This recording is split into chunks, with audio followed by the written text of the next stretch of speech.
Well, as you can see, we are setting up the cup outside. The supplier actually encouraged you to do a paint cure, basically burning the wood on the inside, warming it up, and curing the paint. Now the paint actually smells pretty bad, so it's good to do it outside. As you can see, there's some fire bricks inside, the glass door, and the ventilation pipe. And as all good citizens, we have our fire extinguisher just in case the fire gets out of hand. Here we are putting some wood into the cup, and a little bit on the lazy side we use a torch to start the fire. No kindling. Let the fire breathe a little bit, get some air in, and what we'll do is we'll close the door. Now the cup has two vents, one at the bottom and one at the back, and you can adjust those.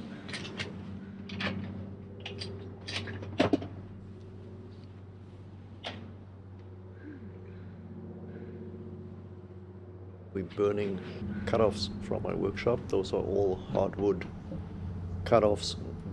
They're about 5 3/4 of an inch long.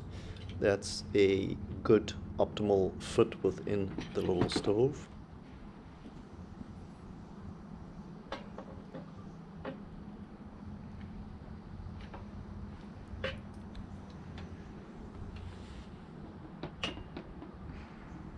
And now just waiting for it to get a little bit hotter, and we'll show you how the paint is curing. You can actually see the smoke coming off the paint as it cures.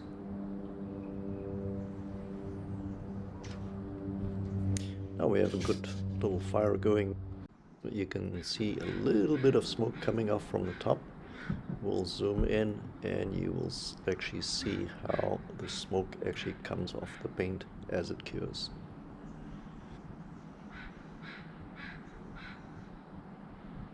There you can see the paint is busy curing, and we've done it over 2 to 3 days to make sure we basically ran it until you don't smell any of the paint being cured anymore.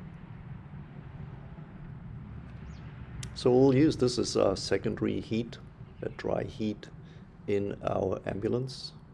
We'll have a hydronics heater as well as a diesel air heater, and then we'll use this mini cup as a secondary heating option.